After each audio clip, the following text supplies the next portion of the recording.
Good afternoon, everybody. My name's Andrea Wandersee. I'm the Executive Director of NEDA, and I'm here with you for our weekly Money Talks. This week, we have LaSonia Griggs with On Point for College here to talk with us about college financial aid and specifically about filling out the FAFSA, which can feel just a little bit onerous for people. We're sponsored by the Onondaga Cash Coalition, which is a coalition of organizations that create asset savings and hope. And we're led by our fearless leaders at the United Way. So Sonia, we are going to hand this over to you and hopefully have a few questions for you at the end. Thanks for being here. Thank you, Andrea. And thank you for the opportunity to share financial aid information with your audience. We wanted to start our discussion with the basic question, what is financial aid? And basically, financial aid is anything that can't come out of a family's back pocket.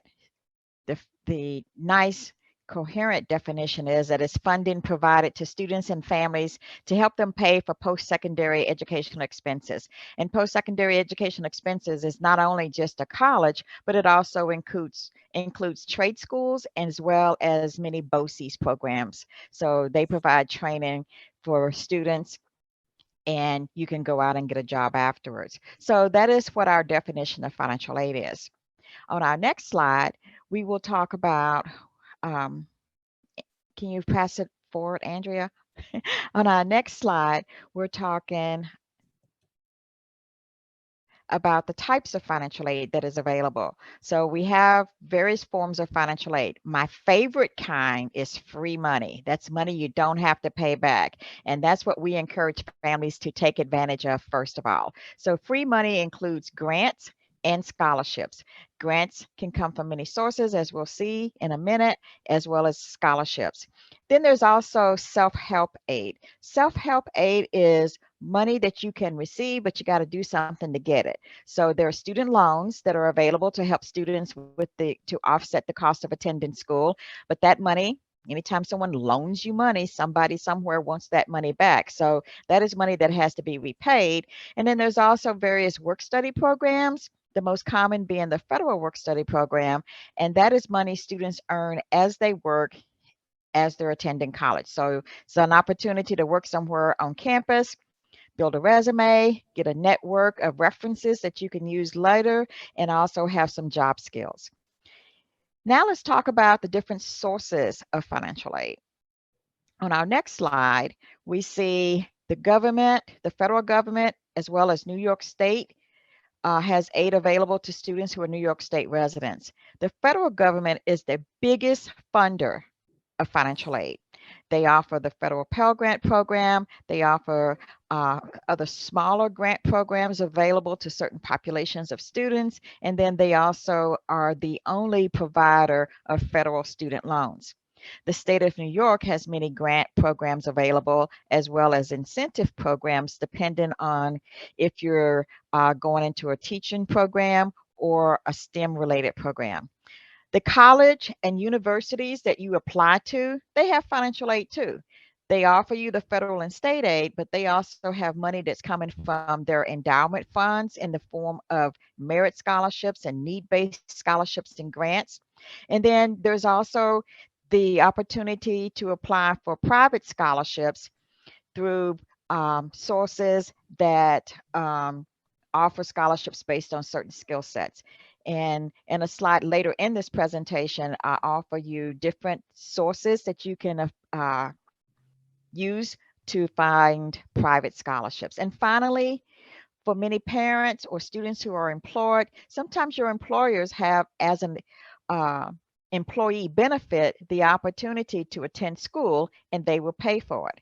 That's one of my favorite right there, is that you be able to work and as an employee benefit, they either pay for all or a portion of your education. So now on our next slide, let's talk about the FAFSA. How do you get this financial aid? Well, it all starts with the FAFSA. FAFSA is an acronym for Free Application for Federal Student Aid.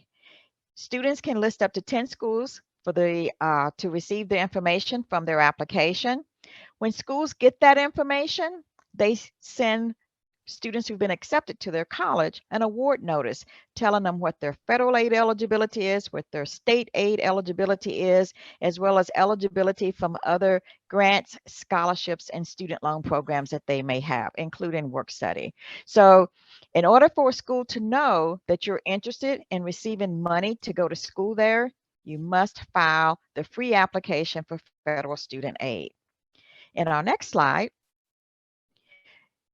we talk about the documents needed to complete the application. So when you fill out the free application for federal student aid, there's some things you need to have on hand in order to be able to successfully complete the form. You start with the student's social security number, because everything is social security number based. And we always recommend that you actually have the card on hand. You don't need to go from memory, because we want to make sure that that number is correct, because if the number is not correct, then you have to start all over. We also need, for students who are dependent students, basically that's under the age of 24, then they'll need their parents' social security numbers. Again, we should recommend you have the card, and then the parent's date of birth, student's driver's license. If the student is a permanent resident, they'll need their A number or their I-94. And the student and the parent must have copies of their income statements. So either their federal 2021 income tax return for the upcoming academic year, fall of 24, spring of 25. No, what year are we in? Fall of 23 and spring of 24, as well as records of untaxed income such as child support, veterans, non-education benefits, or tax-exempt interest income. So this is a list of the documents that you'll need to have on file in order to do the income section of the FAFSA form. The next slide. Why should you file the FAFSA? Well, you don't know what you don't know. So the FAFSA helps schools determine what your eligibility is. So don't underestimate your eligibility. Don't assume that you're not eligible for whatever reason you may think you're not eligible. Let the school tell you that. Let the school tell you what your eligibility is. They know what your eligibility will be for grant programs, for work study, for student loans. And they also have money that's from their endowment funds that you may not know that you are qualified for. So the FAFSA allows them to tell you what eligibility you have for the programs. Your eligibility for federal programs will be consistent across all schools, but your eligibility for what we call institutional aid, money that's coming directly from the college's endowment funds, that will vary from school to school. But it starts with the FAFSA so that the school knows that you're interested in receiving money to go to their school, and they can determine your eligibility. So apply and let the school determine your eligibility. Don't assume you're not eligible. Once you know what your eligibility is, each school will tell you that. So once you know that information, it helps you make an informed decision about what college you want to go to, because now you'll see what money you have to go to that college. Make comparisons between the different offers from the different colleges. And if cost is a primary concern, then you can make an informed decision about schools that you can reasonably afford to attend. Next slide. So the FAFSA, it's only 5 letters, but there's a lot of information around it. So here are 2 sources that you can go to get more help or more of a complete understanding about the FAFSA and the financial aid application process in general. And these are my 2 favorite sources. These are the ones that I use over and over again to help families understand the process. The first is to Start Here, Get There website that is hosted by New York State Higher Education Services Corporation. And on this page, you'll have information on completing the FAFSA, the documents needed to complete the FAFSA, and what happens after the FAFSA form is completed. What can students and families expect to happen? The next one is the federal government site, studentaid.gov. On this website, there's a lot of information on completing the FAFSA. It's a little bit more detailed. The first site is simply stated because we've taking the facts that you really need. And on the studentaid.gov website, they have a lot more detailed information that covers all populations of students. So if you have any questions on the application process, these two sites are very instrumental in providing information to you, and I would recommend them highly. Next. So at this point, Andrea, do we have any questions? I know I have a few questions, but before I jump into mine, does anyone in our audience have any questions they'd like to ask?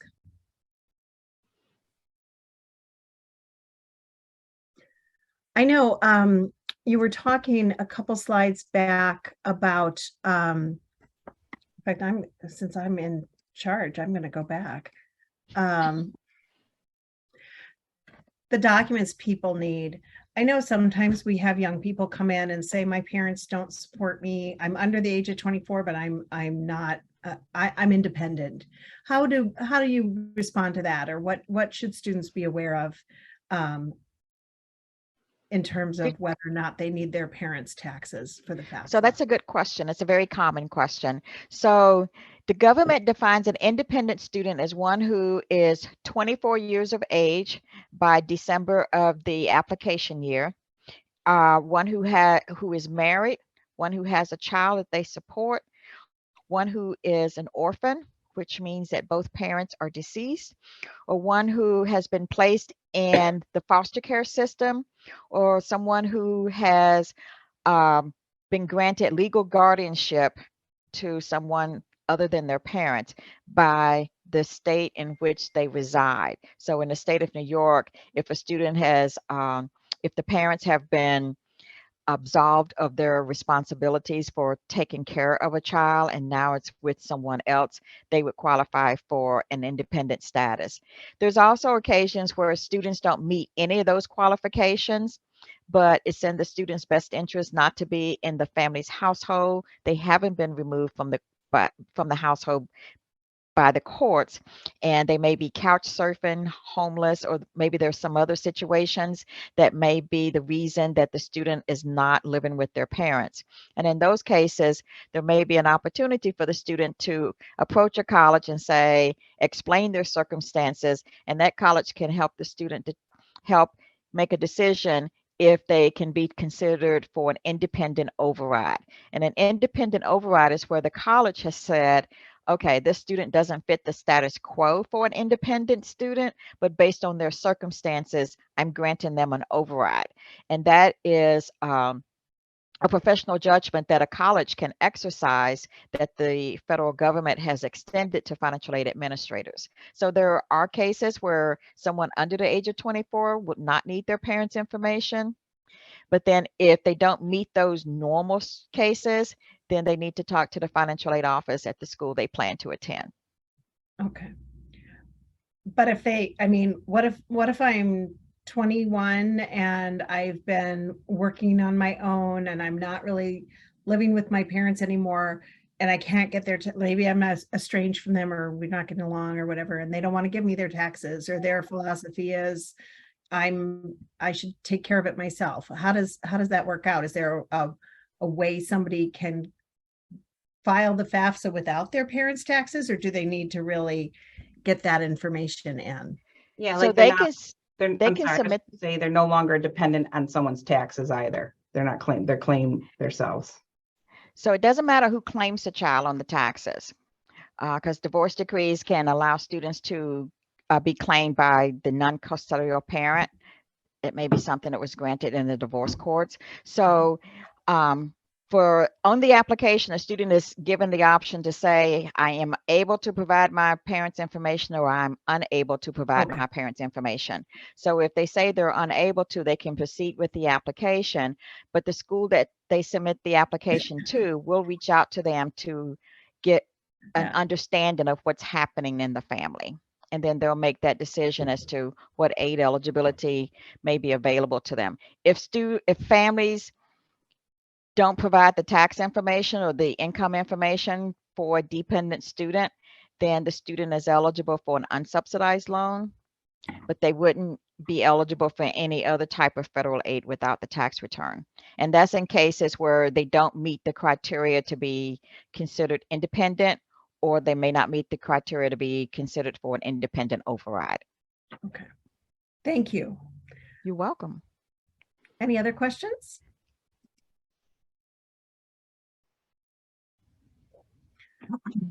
Is there a way for like if somebody's just a junior in high school or a sophomore in high school and they're trying to figure out what they might be eligible for so they can kind of plan ahead?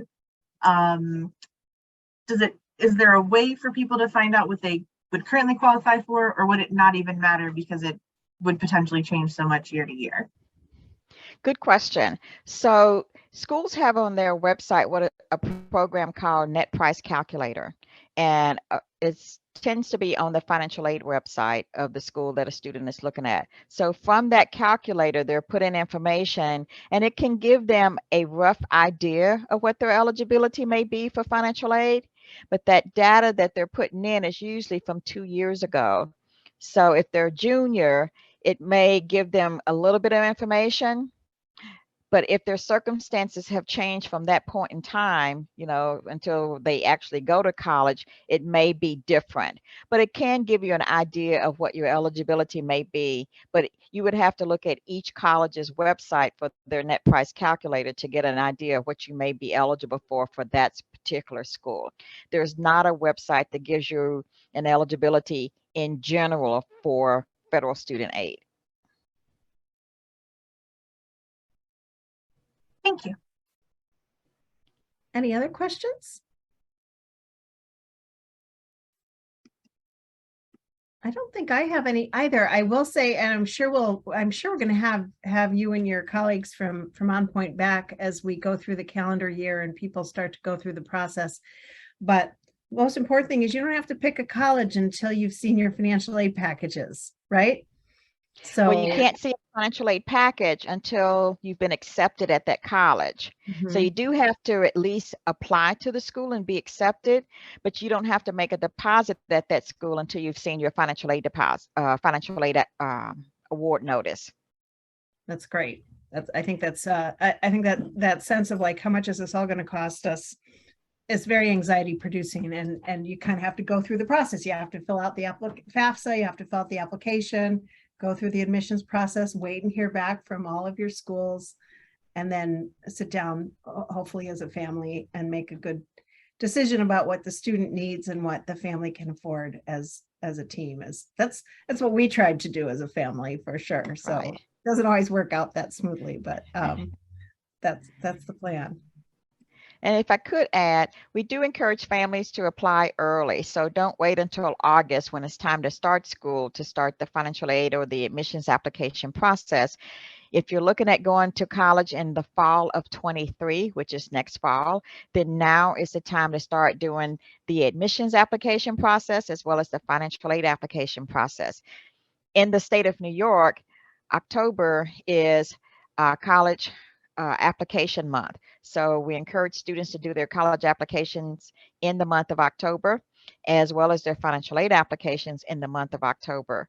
And if students are considering going to a state university, a SUNY school, a state university of New York, be it a four-year school or community college, SUNY just announced that they're waiving the application fee for up to 5 SUNY schools up until November 6th. So it's Friday of next week. So now is the perfect time to do a SUNY application if you're interested in SUNY schools, and that fee will be free.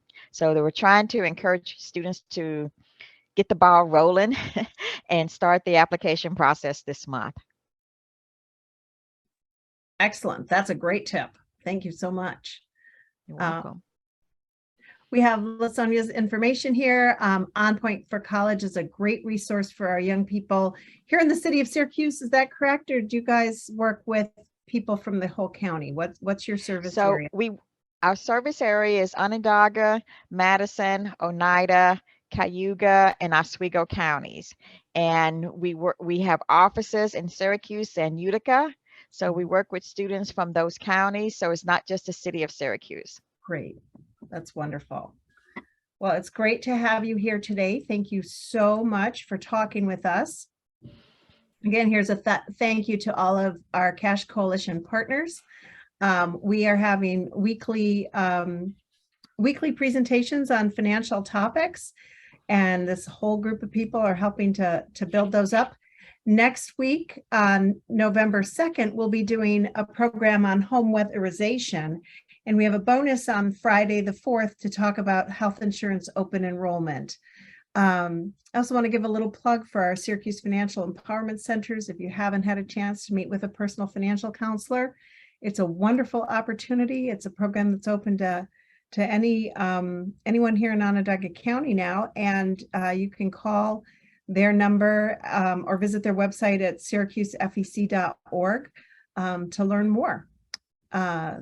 So thank you so much, everybody, for being here, and we will see everyone next week.